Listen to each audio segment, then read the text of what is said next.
You're listening to another great podcast in the MyMac Podcasting Network. Welcome to the GeeksPub. I'm Tim Robertson, joined by David Cohen, and take two, since we're having equipment issues today, both of us, which is fun.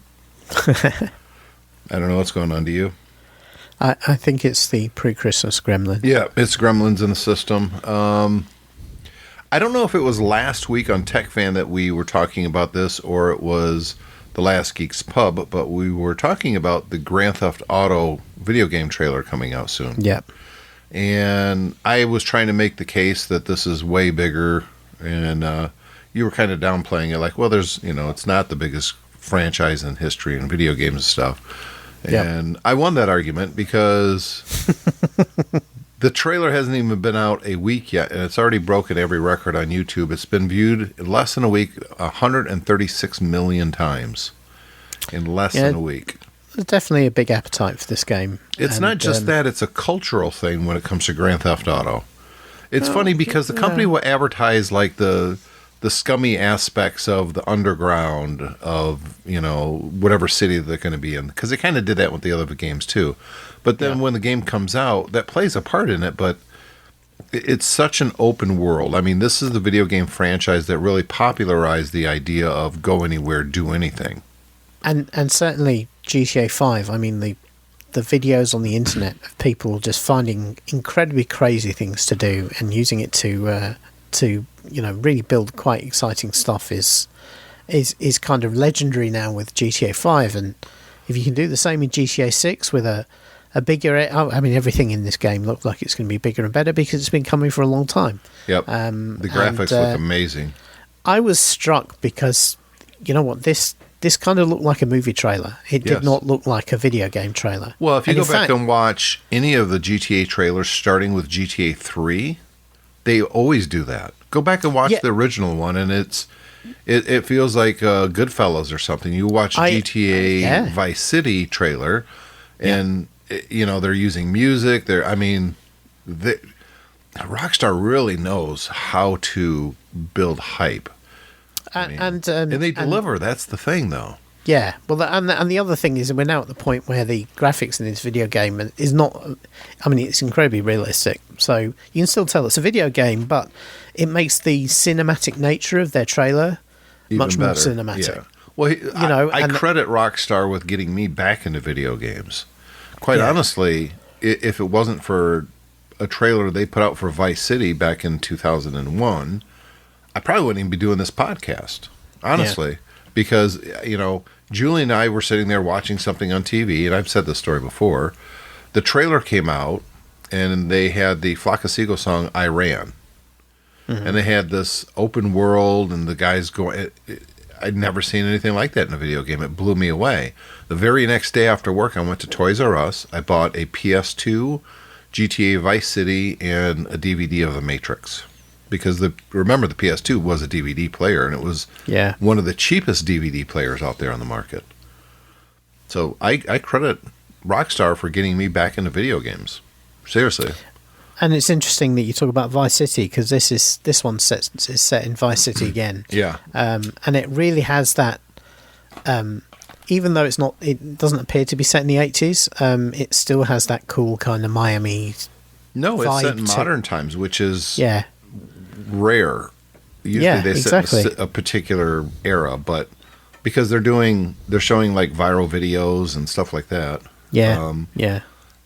And here's the other aspect of this: the music is a Tom Petty song from 1989. I love, the album that this came off. I love. Oh, it's one of the best. His best albums Tom Petty, by far. Yeah, absolutely, yeah. And it Free really Falling fits. Was on that album. Yeah, it really fits the trailer. I mean, the vibe is absolutely right.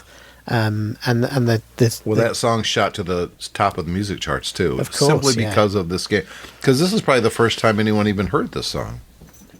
Yeah, well, I'm sure Tom Petty fans are fairly familiar with it, but it wasn't like a big.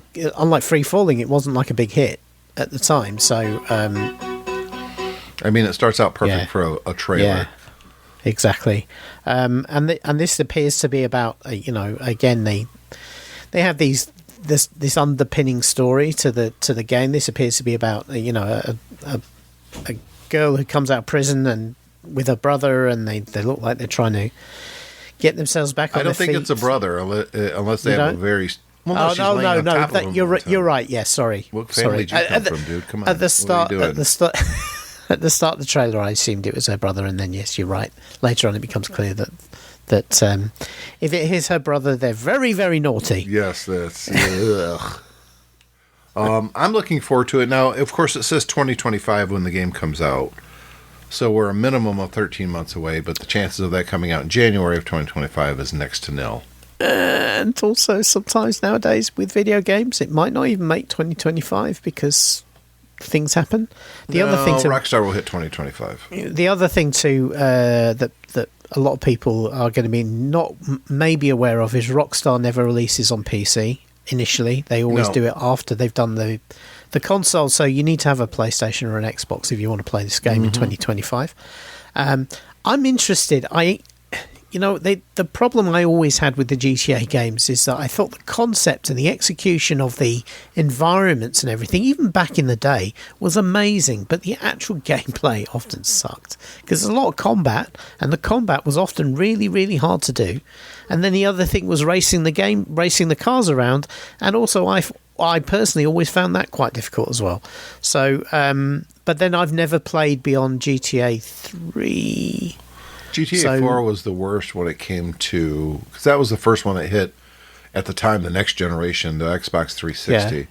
And the cars were really, really floaty, and it was super hard to drive anything in that game. It was terrible. Right. And I was reminded of that because I was talking to Cole about... one of the characters in GTA 4 is a guy who lives in America, but he's the cousin of your main character. And in the first trailer, the guy's like, "Welcome to America." And that guy's a connection of mine on LinkedIn. And so I reached out to him back when we were doing the MyMac podcast, and he made a commercial using that voice.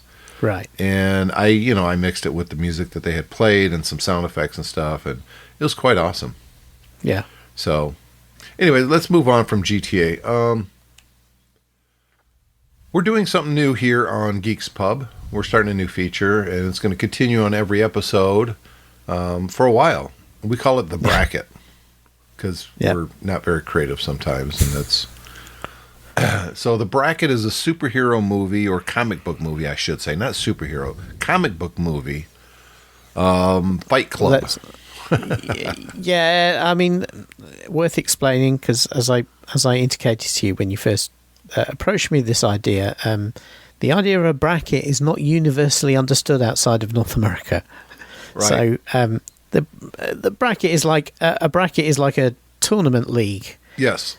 You might see. So you have versus one thing versus another, and then the winner moves on as they would do in a sports tournament. Yep. And then you play or compete against the winner of the last bracket. Exactly. So we've got 16 comic book movies, and I literally downloaded a spreadsheet of, I think, every comic book movie made, and I sorted them by chance, and I took the top 16, and that's what we're going to do. So this is season 1, by the way. Yeah, I was going to ask you about this. Is that these pairings are completely random? They're not. Yes.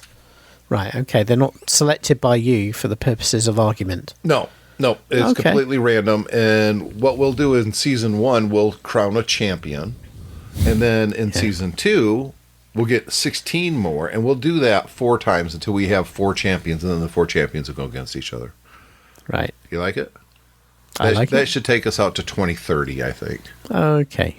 Well, at least until GTA 6 is available on PC. Then I'll be missing, and you'll be missing time. So this episode, we're going to do the first 4 brackets. We're going to take the top 4 and the bottom 4 movies, if you will. Now, these are already ranked, but the ranks don't mean anything. It's just how I put them in the spreadsheet. Until we get number 1. Sounds like fun? Sounds like fun. We'll go through who's in this season 1 bracket here in a few minutes. But first, do you see that there's a new trailer for the new season of Halo? Which I did. You liked the series a little bit more than I did, I think. Yeah. I liked it, but the CGI was so bad. It wasn't so much that. So let me give you some background. I've just finished Halo. Literally last night, finished the storyline for Halo Infinite campaign. And I've played all the Halo games, and I really love the Halo games. But I don't play multiplayer games really, so I really love the single player campaigns. I agree with you. And that's appropriate for this TV show because effectively they've taken the lore of the Halo games and kind of remixed it into something else. Yeah. The problem I had with the Halo TV show is that I felt they got so excited about cramming as many different things in as possible, including some of their own ideas, that they kind of lost sight of the fact of what the show was meant to be about, to me. Because it was a Halo show, and the star of Halo is Master Chief, and he kind of wanders around most of the show without his helmet on, brooding, and not doing an awful lot.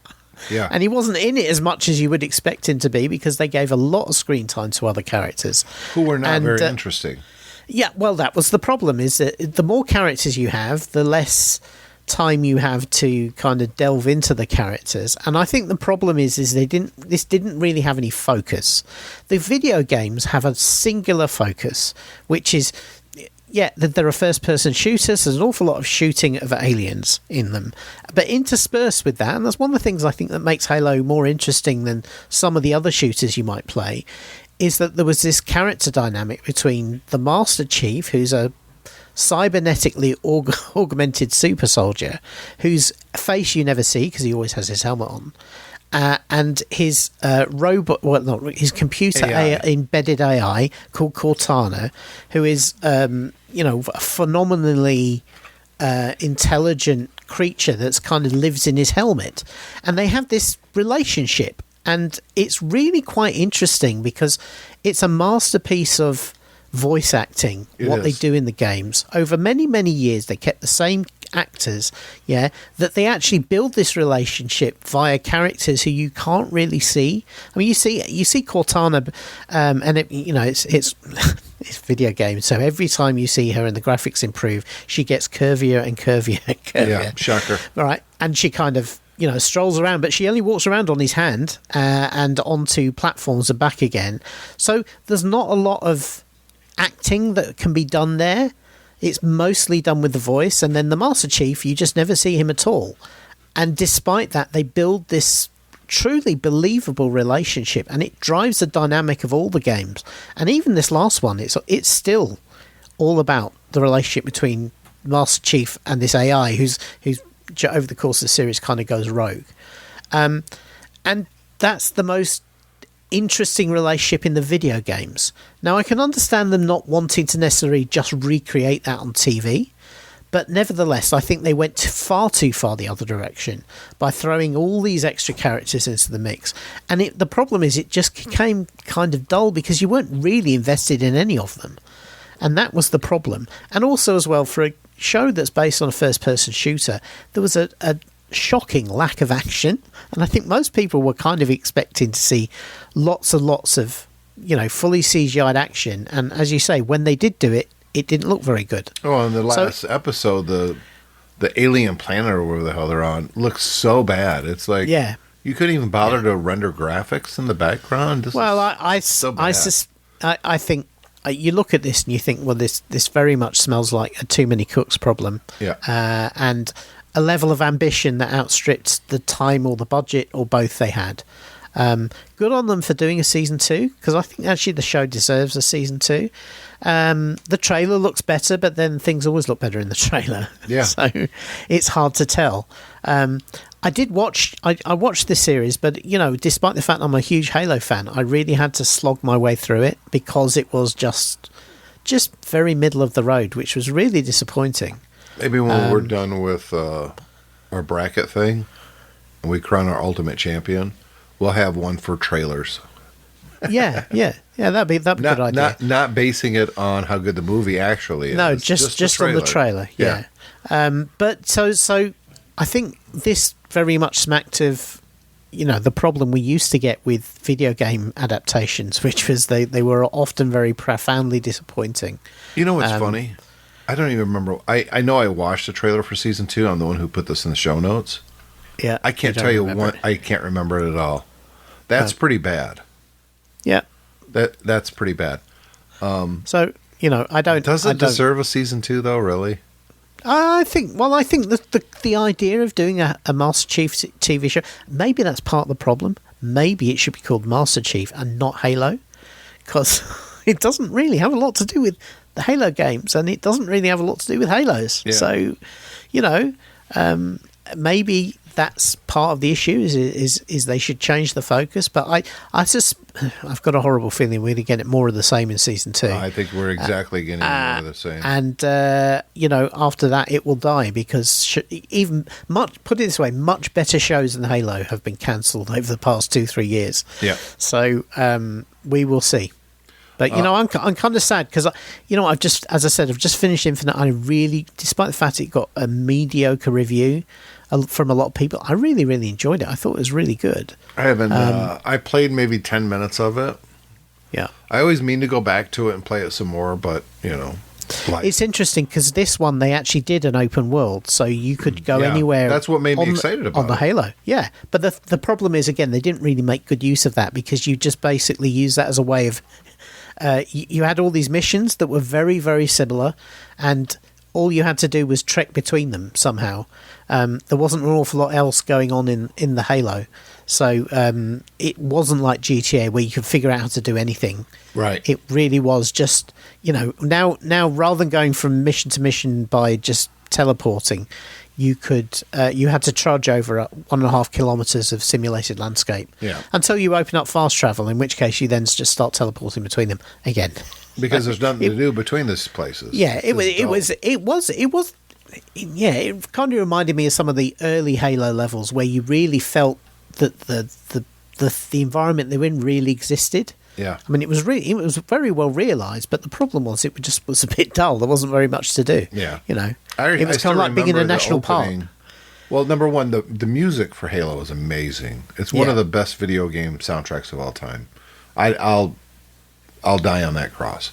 But I still remember the beginning of the first game where you're on Halo and the aliens are landing and you're at this platform and you got to fight them back and there's other soldiers there, and it was so cinematic. When these other ships were coming in and you would look up in this first person shooter and see them coming in, it was awe-inspiring. It looked amazing. And back when they first did that game, that was, I mean, remember this is pre-Xbox 360. It was the original Xbox.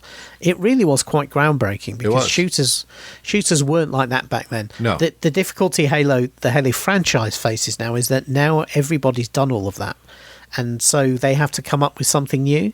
This was the first time they did open world, and as much as I enjoyed the game, and I finished everything. I didn't just finish the story; I finished all of the missions. So I went all over the Halo, and it was a lot of fun. But I could also recognise the complaints people had that it was also quite generic, and much of doing the same thing over and over again.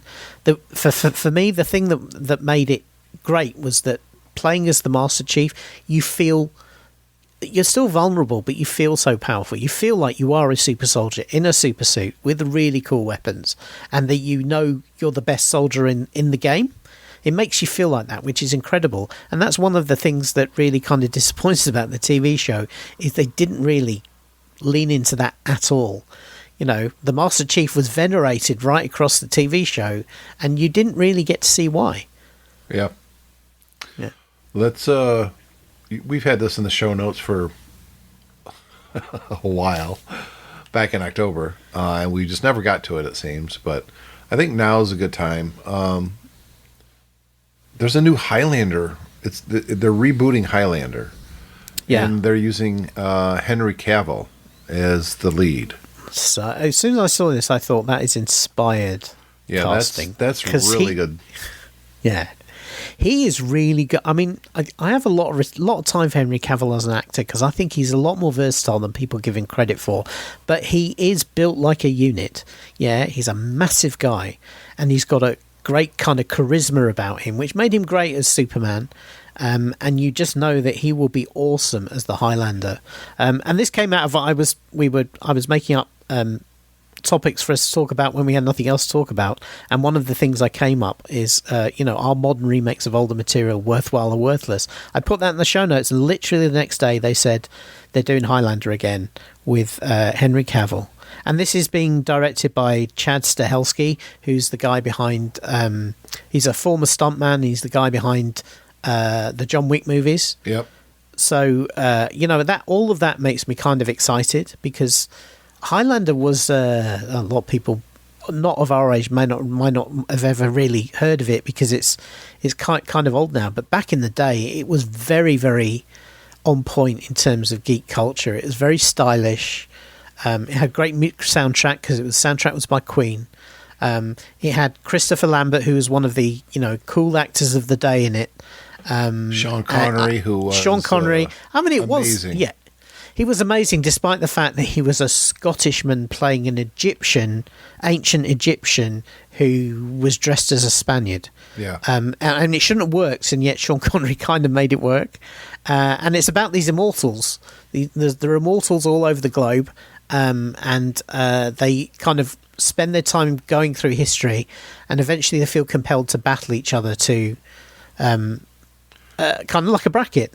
Yes. They have to fight each other until there's only one left. The immortals can only kill each other by beheading themselves, and then they absorb the energy of the other ones until there's only one left. And of course, it ends up between a fight between the good one, Christopher Lambert, the Highlander, and the bad one, who's a guy with a bone helmet. It's very much of the 80s. It's much more style than substance. You actually try and figure out the plot, and it's crazy. It just doesn't make any sense. No, but it kind of worked. It's bad, but it's good at the same time. And it turned into a huge. There was a really long running TV show, which was kind of based around the same concept of some. Despite the fact that Christopher Lambert ends up being the one left, it turns out he has a cousin that nobody ever heard of who has 5 seasons of a TV show. But it was really cool. And if you want to see very stylish sword fights for low budget sci-fi stakes, this is your jam. And I was kind of excited to see that Henry Cavill could be the Highlander with John Wick kind of action moves. I just put a picture in the show notes. I've seen this on more Highlander, because of course Toyota sells a vehicle called Highlander. Oh, right, okay. And you see these little stick figures on cars, right? Family of 4. Well, this one shows 4 stick figures with no heads and one with a sword, and it says there can only be one. And then there can be only one, which was the kind of the tag phrase of Highlander. Yeah, that's very, very funny. Yeah, it's pretty good. I like that very much. Yeah. I think something like that's going to be the show notes. Well, the show graphic, I should say. So, yeah, am I looking forward to it? Yeah. I mean, I always thought Clancy, the bad guy, was awesome in it. I mean, he was scary as shit. As a person, he scared me. I'm like, this dude he kind of scares me. And this was very early in his career, but he went on to be like the big heavy bad guy in an awful lot of stuff, because he was big. He's got a scarred face and a kind of a gravelly voice, and he's one of these people who probably scare anybody if he just walks into McDonald's next to you. Yeah. Let alone when he's all dressed up, and he's awesome. He did a lot of cartoon voices too, but he pretty much just did his own voice. I mean, because it's so good. He's awesome. So anyways, let's move on to our bracket now. So we have got 16 comic book movies, and we're going to get down to 1, which we think is the best. Now here's the thing.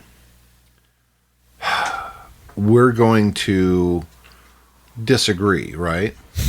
So how do we? So how do we get one to move on if you can't have a tiebreaker? It's 1-on-1. So we're going to do a coin flip to see You know, like if you want movie A and I want movie B and we're both passionate, neither one of them is going to give up. We'll use a coin flip. Okay. And then whoever wins coin flip, that's the one that goes on. Okay, I've got to be honest. I mean, the reason I asked the question about had you selected these for the head-to-heads is because there's a lot of toughies here. I know, there is. That's the fun part. So here are the 16 entries for Season 1. Aquaman, which came out in 2018. Captain America, the Winter Soldier.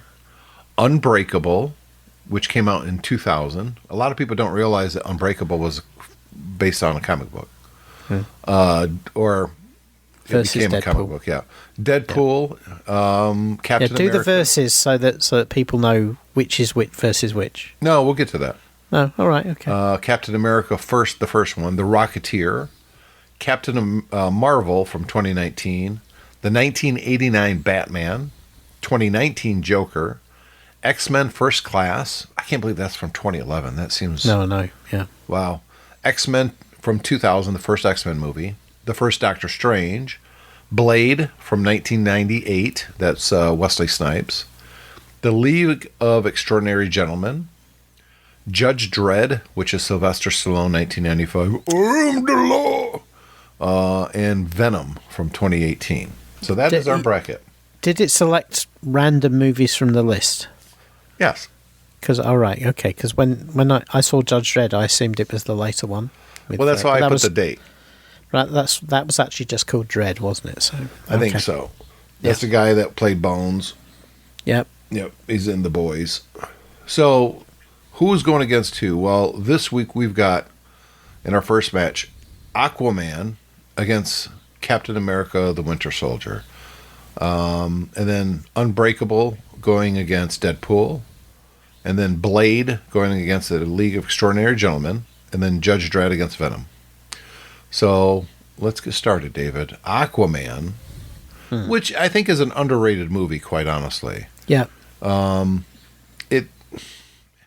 It was at the height of DC is building the same thing as Marvel. They just did it in reverse order. They started with the big team up, and then they break all these characters out into their own movies. Although I do believe Aquaman still took a little bit of time, not as long as The Flash, but a little bit of time to come out with his own movie. Yeah.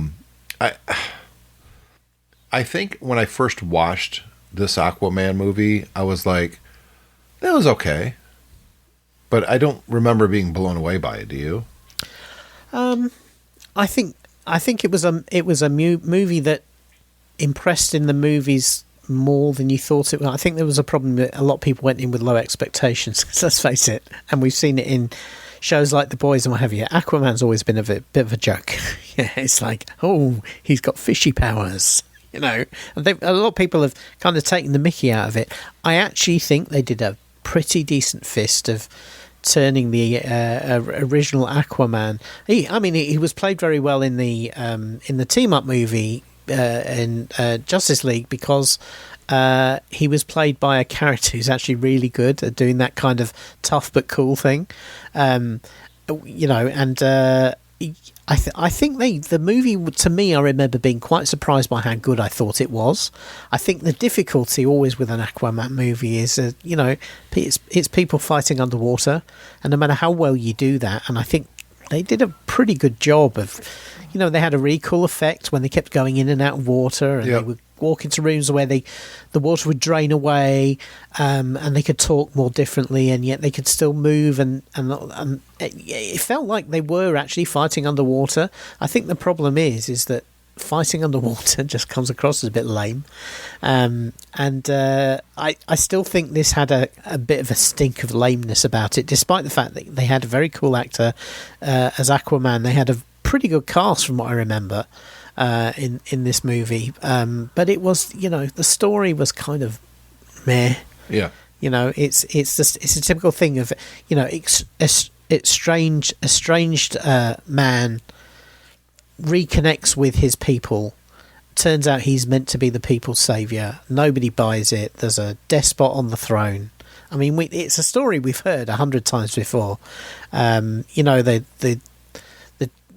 the girl he ends up with, initially she's, on the bad guys' sides, and she's kind of working with them, but she has some sympathy for him, and eventually she helps him and all that. Again, something we've heard before. I'll tell you, the best thing about the Aquaman movie was like they had this B plot where they had what's he called, the guy in there, Manta Ray. Yes, the Manta. Yeah, this guy in a robot suit. Yeah, he's like an underwater Tony Stark. Yeah, and he literally exists in this movie just to chew up some time fighting Aquaman for reasons. I mean, that's all he's there for. Reasons. Yeah. That's all he's there for.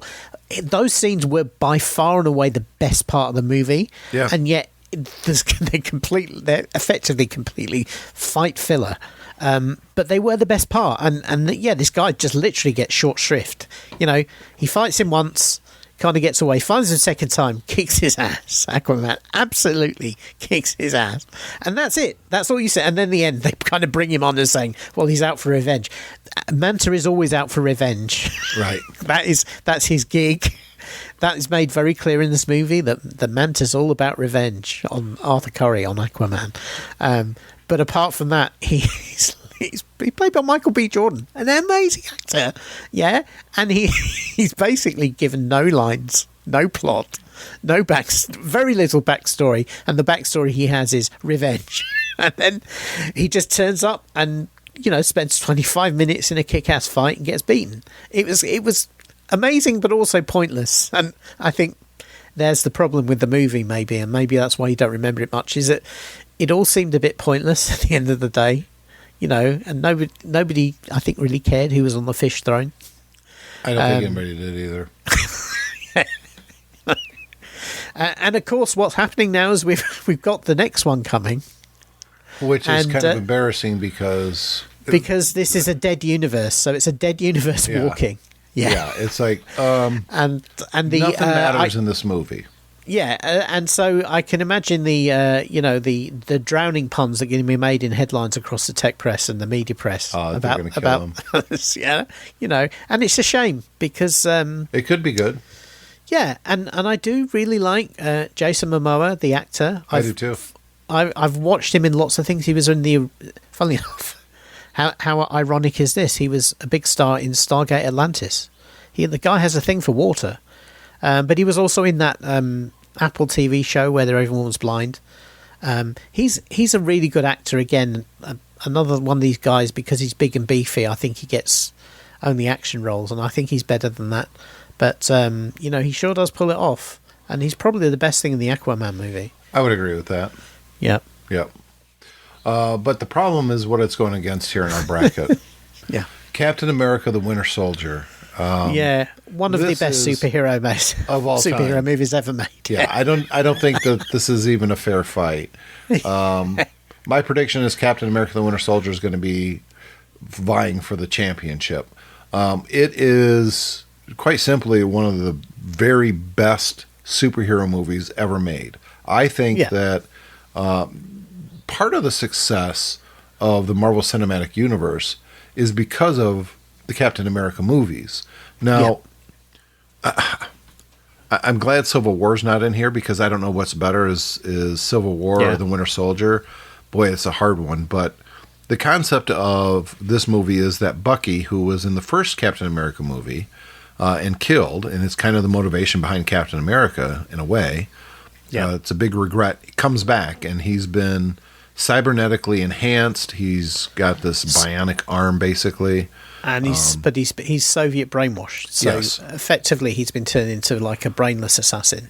Yep. And I thought it was too soon to introduce that character because I thought, they should have held that back for a long time. But now looking back, no, it makes perfect sense. So The Winter Soldier is the movie where they basically kind of reset part of the universe. They got rid of S.H.I.E.L.D. Hydra rises. And this was this movie was like a big, almost like a spy thriller. Oh, it absolutely was. I mean, because it's not just, and it's really one of the things that, and it was directed by the Russo brothers, who went on to direct Civil War, and then to direct the finale of the kind of the Avengers phase of the Marvel Universe with the Thanos, the Thanos saga. Yeah, the Thanos saga. Yeah. And these guys really knew what they were doing, and they just fired straight out the gate with this. It's a terrific movie, and not just because there are battles and stuff in it, but actually it's not so much about those. The action set pieces are amazing, but it's one of the few action superhero movies where the action sequences further the plot. Yes. Every action sequence in this movie means something. It's not just there, unlike Aquaman, it's not just there to fill some screen time. There are real stakes in this, it doesn't matter whether a Captain America's about. He realizes that S.H.I.E.L.D. is bad, and he gets into an elevator full of guys who are basically going to take him out, which is an amazing scene. It's an amazing sequence, and again, a bold piece of filmmaking to build a big action sequence, and it goes on for a surprisingly large amount of time in an elevator, where Captain America is basically just surrounded by 5 or 6 or 8 or however many it is bad guys, and he wins. Yeah, and even the people in the movie can't believe he wins. I mean, they are astounded, as astounded as we are by what he does in this sequence. And then later on, any time he's fighting the Winter Soldier, he's not only just fighting him, he's also trying to get through to him. Yeah, he's holding to say, back remember the whole me? time. Yeah, I'm your best friend. I don't want to fight you. Yep. Yeah, and at the same time, they are fighting each other. The characterization is what does it for me, because the Black Widow was always just I don't know. I never bought her character in the Iron Man movies. Yeah. She was just like, okay. And in the because- first Avengers, I did like her. I mean, the fear that she shows when she goes and meets Bruce Banner for the first time is palpable. But this was the movie when she became an Avenger, because this is when during the course of this movie, because of what they go through, she learns to trust him and he learns to trust her. Yep. And it's done so organically and so well done that you really just absolutely buy the journey that her character goes on. And really, a lot of what came later on could not have happened without what happened with her in this movie. Well, when she dies at recovering one of the Infinity Stones, it has meaning because of this movie. Absolutely, because she's become so much of a part. I mean, if she'd have just died and people went, "Oh God, she was a pain to be around. Glad she's gone." Right? Wouldn't it? Instead, it has real impact because the whole team is devastated by what she does. And it has ramifications that go on as the universe. Sam Wilson is, I think, the way they introduce him, that he's a veteran. He stays in shape. He's kind of adrift, Yep. And how he meets Steve Rogers is on a run. Yeah. And the way they do it on your left, and Steve Rogers keeps lapping him, going around the Lincoln Memorial and stuff. And then last one, don't you do it. He goes around him again. And just the camaraderie that they build, it was effortless. Because they bond over a common experience, which is being a veteran and being kind of out of place as a veteran. Yeah. That's why they become friends. Mm-hmm. And you can see each of them, but again, I think the story of the Winter Soldier is about Captain America going on a journey where he realizes he has more friends than dead Bucky, even while he's trying to save dead Bucky. And really, it does kind of start you down the path. This movie does start you down the whole path towards the Infinity Saga. Yep. Because you have to get rid of S.H.I.E.L.D. as the kind of the... S.H.I.E.L.D. has always been the MacGuffin. They always come and save the day at the last day. So you have to dismantle that. And it was very bold back then to say, okay, this thing that we've built up over all these movies, we're just going to wipe it away and say, actually, it's all corrupt and bad. And that kind of says something about our world as well. It was just... so it's a phenomenal movie, and put it this way, it pours... Aquaman's just been waterboarded because he's not coming out of this one alive. No. Our second matchup are two really good movies. This might be the most difficult. This is the toughest one, definitely. I don't know. I think next week or next episode, we're going to have a couple tough ones too. But this one is really hard. Unbreakable, which is Bruce Willis, M. Night Shyamalan, however you say his name, came out in 2000, and 16 years later, the first Deadpool movie. Unbreakable was just unbelievable when it came out. There was really nothing like it. I think as well, because I don't think anyone was nobody was even when you went into it, you weren't expecting it to be a comic book movie, and nobody was expecting M. Night Shyamalan, who at this time was in the early days. I mean, he's fallen a little bit from grace because he's had more misses than he'd had back then. Yep. But he was coming off the back of The Sixth Sense, which was the big, again with Bruce Willis, an amazing movie with a unique twist at the end. Yep. Yeah, exactly. And so we go into this and we think, okay, kind of, but you think it's going to be kind of it starts very low key, and you think this is going to be kind of like a character study, and then it actually turns up. Yeah, it is, but then it turns out to be a critique of comic books in an amazing way. And the thing that really drives this movie is phenomenal performances from the two leads. This has, I would say, by Robin Wright was right there too. I mean, Robert Penn. Yeah. I mean, his wife. You feel her anguish about him. Yeah. She wants this relationship, and there's just something there. And this is a guy who's drifted through his life, and he has been coloured by a particular experience he had as a when they were dating. Yeah. And he just doesn't seem to have any purpose, and then we find out why, and it's a superhero story. It's about a guy who doesn't know who he is because he literally doesn't know what he is. Yep. And because, and this guy played by Samuel L. Jackson he's just acting his socks off in this. He's just amazing. He's playing Glass. Mr. Glass. He's playing a guy who has a brittle bone disease and is obsessed with comic books. And knows he's a bad guy. Yeah. Well, yeah, but he has to be the bad guy because he has to make the good guy the good guy. Exactly, but that's the twist of the movie that comes halfway through. It comes halfway through rather than the end. Yes, which is again good. Is great because that's what it sets things up to be. Because Bruce Willis survives this train crash, and he's the only person who walks off without a scratch. And Samuel L. Jackson sees this and thinks, well, he must be my opposite, my nemesis. Because I am very, very fragile. So for every yin, there's a yang. So if I'm very, very, very fragile, then there must be a guy who's unbreakable. And that's the title of the movie. And he introduces him to this and basically says to him, you don't know it, but you're a superhero. Yeah. And Bruce Willis doesn't believe it until he very slowly... It's not just like, when Superman discovers he can fly. This is a very, very... low-key introduction to the fact that the guy realises that, all of these excuses he's made over his life are covering up the fact that he is unbreakable. And then he embraces it, and of course then he finds out that not only does that mean he's super and he's a hero, but that means there must be a super villain, and that's who Mr. Glass is. It's just phenomenal. It really is a great movie, and very different from many of the movies we're talking about here. The action scenes are okay, but again they're kind of clumsy. They're exactly how they would if you were in real life. You were a superhero, you were unbreakable. That doesn't mean you know how to fight. That doesn't mean that you've got the best brain or you anticipate everyone's moves like Captain America does. If you were tough. So tough that nobody could kill you, but you still got to fight with anybody, it would be a mess. It would be out of control. It wouldn't be pretty and stylized like something out of John Wick.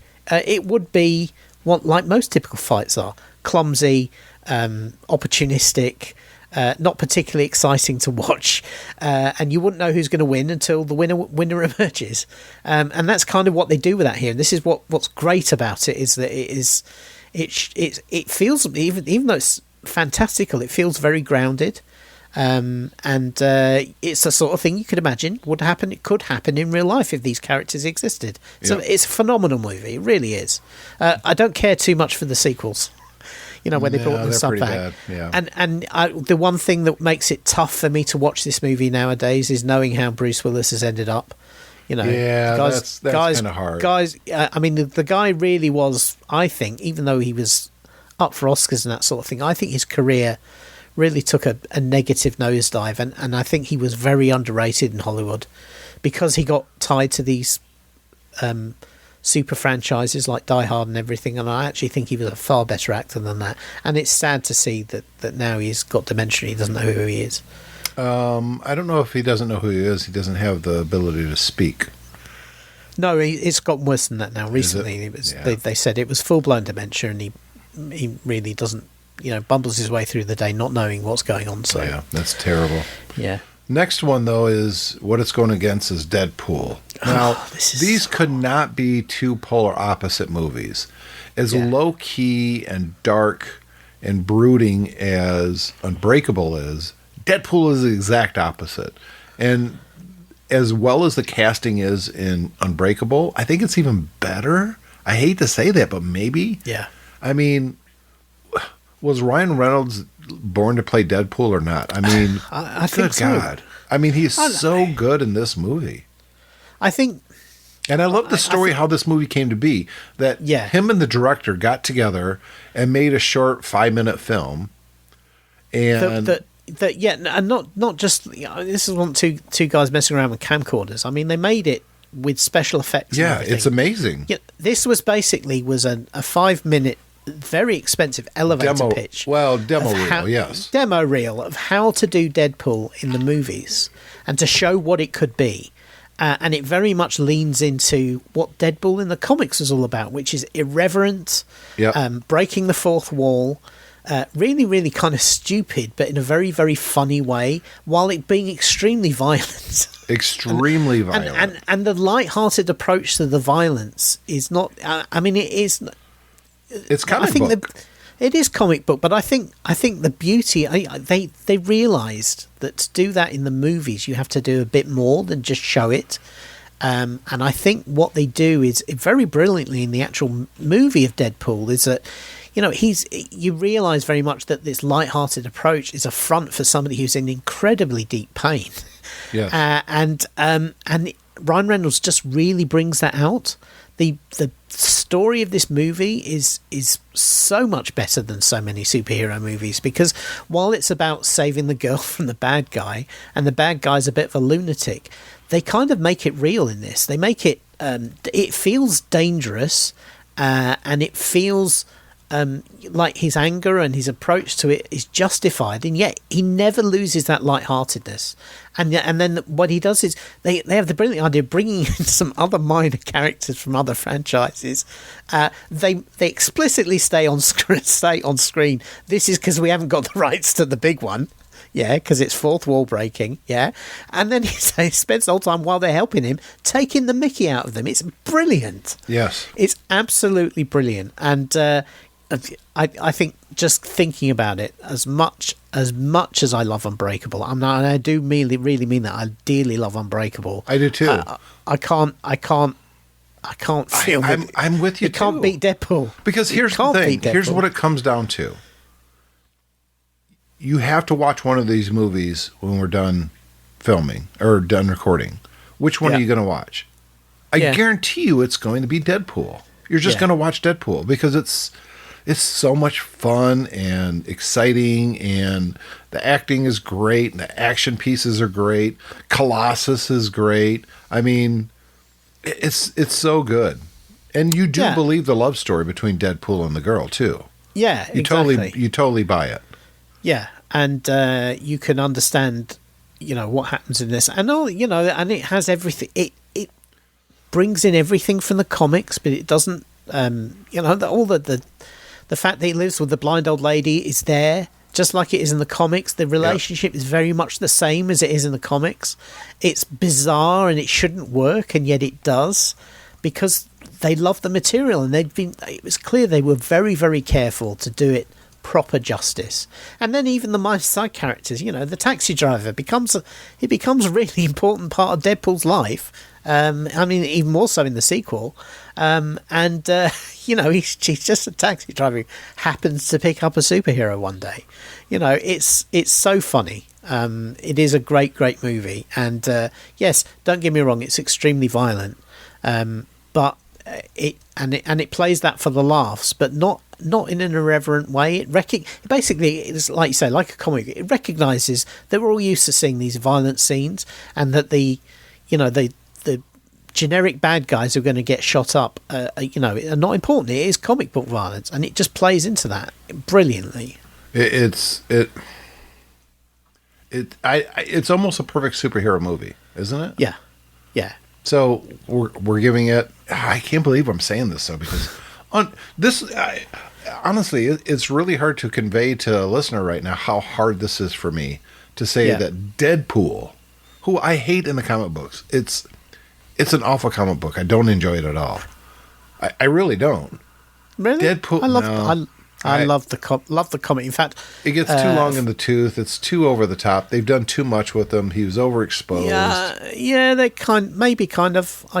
I did read the kind of virtually every Deadpool comic back to back a few years ago, like in order, and certainly going through it like that, you can kind of see that. But the thing is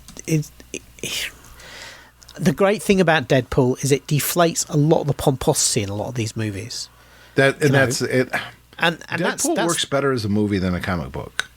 Yeah, absolutely. I definitely does. agree with that. Yeah, because these movies are all about, big world-changing stakes and everything like that. And he comes in and he just doesn't care. Yeah. And even if he does care, he doesn't care. That's the brilliant thing about Deadpool, is there can be things he really, really cares about, but while he's doing it, he doesn't care. And it doesn't matter what happens to him or anything around that. He just kind of comes with it because he doesn't care. And he's not hung up he's not carrying all this baggage, even though he's got a huge amount of baggage. It's a real weird thing, but it works on screen. Yeah, it's so good. Yeah. We got to give it to Deadpool. Yeah. Seems absolutely. so strange to say that, though. Because I really, when Unbreakable came out, I was so blown away by it. I mean, it was so good. It was so different than any other kind of superhero movie. And it really felt grounded in a way that no other superhero movie really did. But you're right, it doesn't pass the repeat test. It doesn't. If you're choosing to watch something, as important as it is, as groundbreaking as enjoyable as it was, it's just not the thing you'll sit down and watch. No. If it's on, you'll definitely, I haven't seen this in ages, I'm going to watch it. But you don't need to watch it from the beginning either if you've already seen it. No. Yeah. Whereas Deadpool, you want to watch the whole thing. Yeah. And if you come in halfway through, you're going to want... I think this is the difference. If you come in halfway through Unbreakable, you watch it to the end and go, that was great. If you come in halfway through Deadpool, you're going to want to... can I switch to the +1 channel and watch the beginning? And then you'll end up watching the whole thing again. Yep. That's how good Deadpool is. I'm redoing our bracket because the first one I didn't work. It was a demo thing, so I have to redo the whole stupid thing. Because I couldn't change anything. You could write it down on a piece of paper and do it afterwards. No, I've been doing it while you've been talking. That's how good you are. I could follow along with you talking and still type at the same time. Yeah, that's because you're not really listening to me, isn't it? Huh? Exactly. So now we're jumping to the bottom of our bracket for the next battle, if you will. Blade, 1998, against the League of Extraordinary Gentlemen, which I don't even... Okay, let's start with Blade. Blade is now part of the Marvel Cinematic Universe. Yeah, it wasn't back then. It wasn't back then. This is 1998, so it's still a couple years before the first X-Men movie. Yeah. I believe it's the year before Spider-Man came out. I think that was... No, Spider-Man came out in 2001. This is back when people did superhero movies for the money and nothing else. Yeah, this wasn't... I would stand by this today, as they made this movie not expecting it to be particularly successful. No, and it was really good. It was really good. It's rewatchable. I think this was one where they kind of... It was one of the things they put all the ingredients in the pot and expected to get something out that was quite generic, and actually it transcended itself. Partly from, I never really liked Wesley Snipes, but the thing is that he again, a little bit like Ryan Reynolds, he's perfectly suited to playing Blade. Yes. Because, kind of grumpy, a little bit of a dick, thinks he's really good, and he is, but not quite as good as he thinks he is, but overcomes despite that. The kind of a person you think, oh, I'd hate to spend any time with him, but I kind of admire what he does. I kind of feel like Wesley Snipes is like that, and Blade is like that too. I agree. But I think Blade, Wesley Snipes takes himself way too seriously. Oh yeah, absolutely, completely opposite of Deadpool. Yes. But the thing is, no, I mean the actor himself. Yeah, no, Wesley but Snipes. I'm saying, I think the reason that Blade works is precisely because of that. I agree. It's because he takes itself too seriously, and there's something about vampire lore. Vampire lore often takes itself too seriously. I know we have the comedy shows and what we do in the shadows and stuff like that. And actually, it's brilliant. And one of the reasons it's brilliant is because it's kind of taken the mickey out of how vampires are always treated so seriously. Yes. Blade is very much in that mold of everything is important, and if we don't stop the vampires, they'll take over the world, and it is what it is. It's very much of its time, but it really does work. I think one of the reasons that this effectively a minor character in this universe has kind of stayed in the public consciousness is because of these movies and how successful they were. But it's hard for me to put my finger on why. I don't know whether it's vampires are cool. I mean, vampires are always cool. That's the thing. Lost Boys. Yeah, absolutely. I think that's kind of what started it, was the Lost Boys. Yeah. And obviously, vampires have continued to be cool. We've had the Twilight Saga and all that sort of thing. And I think one of the only things that maybe undermines Blade is if the vampires took over the world. It's like, what? So everyone's now immortal and superpowered? Does that sound like such a bad thing? Because the problem is Blade takes the religious aspects out of vampirism. They're just a bad crew who want to do their thing. There's none of the you're selling your soul to the devil or you're going to burn in hell or anything like that associated with the vampires in the Marvel universe. Now, did Ryan Reynolds, was he in this one or the second one? I can't remember. I can't look it up now. I just, my memory goes back to Blade, and I haven't watched it for a long time, but I just get this vision of a sword and coolness. No, he wasn't in this one. Chris Christopherson was. Yeah, who's a country music singer. And he was in a few movies and stuff, but he's this crusty old bastard in this movie. He was always a great actor. It just that he didn't do an awful lot of acting. Back in the 70s, he was that was his zenith, really. He was really good in this. What's the character he plays? He's like the sidekick, the wise old sidekick. Abraham Whistler. That's Whistler. That's right. Yeah, he's like Blade's sidekick, reluctant sidekick. Yes, Blade doesn't really want to be with him anyway. But again, that's very comic booky, and it kind of works. Again, I think even was it Brad Dourif who played the bad guy in this one? Stephen Dorff. Stephen Dorff. I knew it was something like that. He's really good in it as well. The performances are all great. Yeah, it was made as a B movie. Yeah, I still don't think it's anything more than a B movie, but it's a really good B movie. Really good B movie. How? And do you really need anything else? No. Well, no. B movies are a genre in themselves, and they are enjoyable for what they are. They're popcorn movies, and this is a very, very good one. And it does have legs, because we're talking about it 30 years later. Yes. So. But here's the funny part. It's the actors sometimes that's going to make a movie, and that's 100% true, because the story itself is kind of stupid in Blade, right? But it's the actors and Wesley Snipes and swords, and it just worked. And the popcorn, who gives a crap, this is fun movie. And it made, 3 movies altogether? Maybe 4? I don't know. Yeah. But they're talking about bringing it back, aren't they? Different actor, though. Well, obviously Wesley Snipes is getting on a bit nowadays, but is it standalone, or is it going to be part of? It's part of. And everything. Is it TV everything. or is it movie? No, it's a movie. No. I know. It's a movie, but is it a proper Blade movie, or is he part of another wider crew? It's Blade. It is Blade. Okay, fair enough. Well, so there you go. The 2003 movie.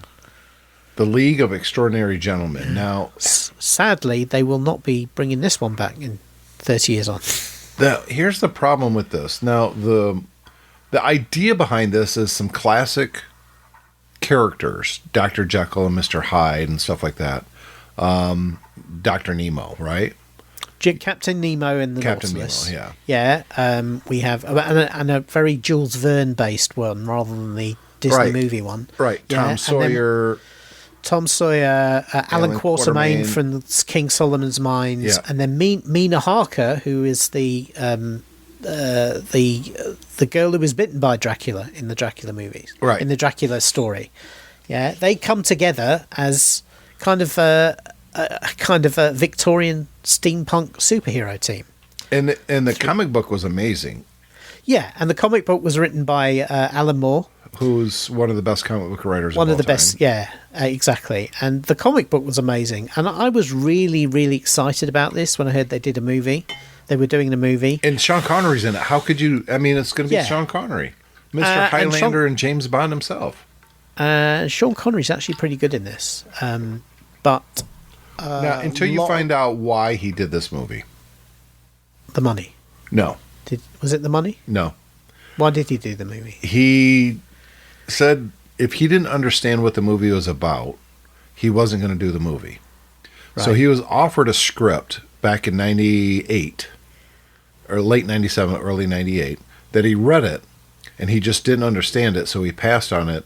And then when the movie came out, he always regretted it. And that was the role of Mobius in The Matrix. The Matrix, right. And he saw how good it was, and then he decided, just because I don't understand it doesn't mean it's not going to be a big hit, fun movie. So when he was presented with this one, he took it simply because he passed on The Matrix. And he always regretted not doing The Matrix, so he figured, this is another one of those movies that I don't get. On the page, it doesn't make sense to me, but I'm going to do it because I think it's going to be a big one, just like the one I missed. That's why he did this movie. And it's awful. Let's not even pretend that it has a chance against Blade. Well, yeah. I mean, it doesn't have a chance against Blade. I want to defend this movie a little bit. I still think it was brave of them to do it. Oh, I agree with you there. I just think, yeah. I don't know whether it was the script, the budget, the execution, or all three of those things, but it definitely went awry in development because it really should have been much better than it actually was. And I think the problem with it is they have all these incredible characters, and they just go by the numbers as a whole. First of all, the way they're brought together is fairly contrived. Then you have to have whole sequences when they're journeying to where they're going, where you have to demonstrate their powers. It just feels like superhero by the numbers, and it really, you can kind of understand why Alan Moore is not thrilled with cinematic adaptations of his work, because it often comes out like this, it's a pale imitation of the comics. It's so bad. Doesn't work. It doesn't work at all. Yeah, it doesn't. Great cast, good acting for the most part. Yeah. When it comes to the CGI and all that, it was fairly well done for its day, but it's such a bad movie. I mean, I can't even remember what the hell it was about. I really can't. And I watched it twice. It was Victorian Avengers. That's basically what it was meant to be. Only without any of the, because back then they didn't do lead-in movies to develop. I mean, had they, I don't know who had the rights to this and what of that, but had they taken the approach that Marvel then took 10 years later, with starting with Iron Man, if they'd have done a Jekyll and Hyde movie and an Alan Quatermain movie and a Mina Harker movie and then brought them together, this would have been phenomenal. If they could have pulled that off, but nobody was going to take that sort of risk back in the early 2000s, and it suffers because of it. Because I think that's what's really required, and that's why the comics work better, because you've got more time and space to develop these characters instead of just saying, "Here's a person defined by their power, throw them on the submarine, they've got a job to do," which is really what this movie is about. Yep. Which means that anytime anyone makes a decision or that has consequences for them or anything like. You just don't buy into it. It's just like, oh, whatever. Oh, Nemo's sacrificing himself, is he? Oh, okay. Oh, this one's going to die at the end. This one isn't at the end. Who cares? Yeah. And that's the fundamental problem with it, is it becomes all about who cares. Yeah. So Blade moves on. Blade moves on, yes. So our 3 winners so far is Captain America and the Winter Soldier, Deadpool, and Blade. Last one for this episode. Yep. Judge Dredd, 1995, against Venom, 2018. Do we even need to talk about this? I mean, Judge can we not just the concept behind Judge Dredd, the comic books was a UK thing. This is the same. This is the same as League of Extraordinary Gentlemen. They took an Judge idea Dredd and just destroyed it. I loved Judge Dredd. But I used to read the comics when they came out brand new, which they were great. They were. They were Judge very Dredd violent, and the whole idea is mega corporations and cities has now taken over the planet. Mega City 1, which was New York, supposedly. Well, no, it was the whole Mega City. The reason it was a mega city, it's the whole of the eastern seaboard of the United States. But it was basically New York. New York kept growing and growing, and it took everything. Exactly. And it's impossible to police this. The year's 2130, 39, something like that. Yeah, they have new. It's set in the far future, so they've had nuclear wars and this sort of thing, and they've come up with a system of justice of the judges, and the judges are basically judge, jury, and execution. Judge, jury, and execution. They have the power to police crimes, but also to sentence people straight away on the streets, and this is the only way that crime is managed in Mega City 1 and in this future. Now, in the comics, there's a lot of nuanced stuff behind that, right? Judge Dredd is like the Uber policeman. He's one of the most successful street judges of all time, and he's consistently resisted promotion because he believes that staying on the streets and enforcing the law is his duty, and he continues to do that. And it's a very similar approach to going back to Master Chief in Halo. You rarely see him take off his helmet. His backstory is fed out in dribs and drabs. His motivations, you kind of, over the course of many years of the comics, you understand where they come from and his beliefs and some of the things he goes through. And they have the same sort of problems that other comic book characters have. They have corruption. They have people trying to take over. All sorts of different things he has to deal with. And they did this movie that basically took the setting and the bones of the character and then just kind of ignored the rest of it. Yep. They literally lifted whole great chunks from the comics without any of the context and then rewrote them all. Yeah. Yeah. And then they put a star in the helmet in Judge Dredd, who basically, because he was such a star, said, well, I'm not keeping the helmet on. I want people to see my face. Yep. So he basically, you see him in the helmet in the beginning and then he takes it off and he never puts it back on again. And he really, Sylvester Stallone is not a bad actor. No, and he's done a great actor, actually. Yeah, exactly. And he's done a lot of great action movies. But this was at his time where he was looking to build franchises to make a lot of money. He wanted another Rocky, another Rambo. He thought this was going to be the next one. And it could have been, but all the interviews that I've read over the time or watched on YouTube of the creatives behind this movie said it was his insistence that this is more, he wanted more comedy in it. In other words, he wanted the funny one-liners that Arnold Schwarzenegger was getting. He wanted it to be more funny than what they were writing. And so they were trying to, to keep him happy because he had so much power then. They had to shoehorn a lot of that stuff in, and it just didn't work. No. It was just a mess. The production design for this movie was far too small. Yeah. It looked like it was filmed inside. The whole movie was filmed inside a studio. Yeah. Which it probably was. Oh, sure. But the point is that it shouldn't look like that. It's meant to be a mega city. Yes. Yeah. You're meant to really see Judge Dredd outside in the daylight. Yeah. Doing his thing with a helmet on. And instead we got Stallone in well-lit studios that are obviously studios. Yeah, which are all shiny and crappy, and it just the whole movie just really doesn't work. No, and compared to even the costumes didn't work because they were supposed to look kind of lived in, and this is, crappy looking because he's in the underbelly of the city. Yeah, and his was shiny and sparkly. It didn't work. no. And which is a shame, because it could have been great. It really could have been. I would strongly recommend anybody who's got any interest in Judge Dredd, watch the other movie, the one we talked about. I still haven't seen it.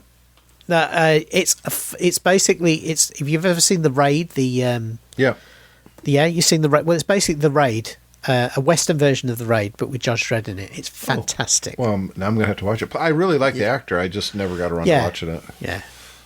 It's Judge Dredd is going against Venom from 2018. I'll be honest, when they first announced Venom, I was like, ugh.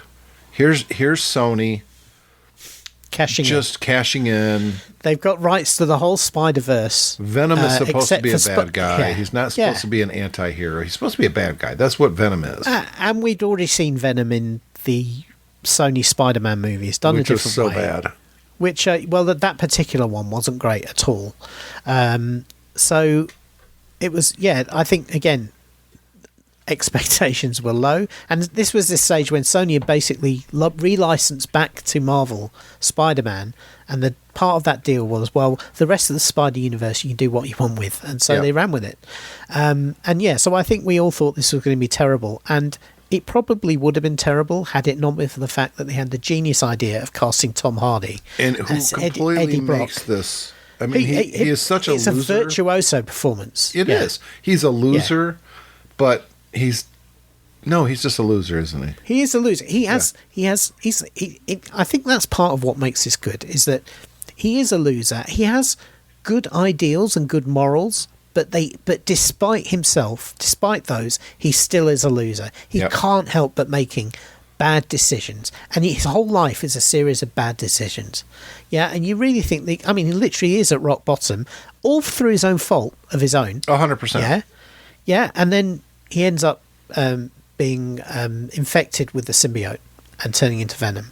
And it's the relationship that he builds between himself and this alien. Yep. Yeah. He does the voice for Venom too. Yeah, but he over the course of this movie, he manages to... You'd have thought a loser at the rock bottom who suddenly gets some sort of superpowers would just kind of just roll with it, whatever, and become a bad person. And despite that, he actually shows a journey which he's not only is he able to make himself better, he's able to convince this amoral symbiote to kind of go along with his rules. And there's some really funny bits in there. And I enjoyed this movie way more than I ever thought possible. I really did. Is it an A movie? No. But it's better than a B movie, so I don't know. Oh, definitely, yeah. Yeah. This is definitely more than the sum of its parts. Again, that test, which one would you go and watch? I'd watch Venom in a heartbeat if I was given an opportunity, because I know I'm going to have a fun time. Well, it's going to have a hard time on our next episode, because Venom's going to go against Blade. Yeah. And Captain America the Winter Soldier, as much as we like it, is going against Deadpool. So, I mean... That's not going to be easy. That's actually not the next episode. The next episode is Captain America, the first one, going against a Rocketeer. That's going to be difficult. And if you've never watched The Rocketeer, dear listeners, do yourself a favor. Go definitely watch it. Definitely a hidden gem, that one. Yeah. Captain Marvel against the 1989 Batman. Joker 2019 movie, which I really liked, against, I think, might be the best X-Men movie. I don't know. Yeah. First Class. And then we have X-Men, the original one, against Doctor Strange, the original one. So next episode is going to be pretty fun to talk about as well. We hope you guys join us for that. You can see the bracket, and you can follow along. It's going to be pinned to the top of the page at GeeksPubPodcast.com. And of course, we'll embed it on all the show notes as well. So if you just go to the show notes, you'll see the bracket. What are your thoughts on this? Are we right or are we wrong? We'd love to get your vote. Didn't have to use a coin flip this time because David and I actually agreed on all of them. Will we on the next one? Doubt it. I don't think so. There's a couple. I don't know. It's going to be difficult.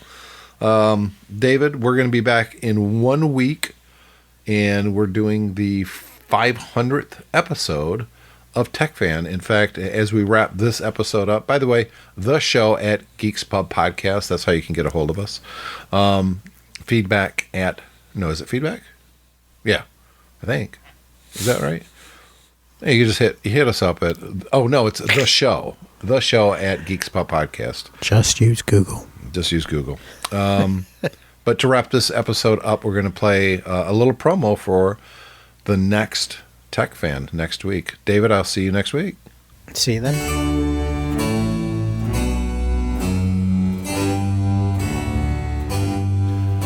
Mr. David Cohen and myself, Tim Robertson, would like to invite you, dear listeners, to listen to the 500th episode of the Tech Fan Podcast coming out next week. We are, as they say, classing it up a little bit.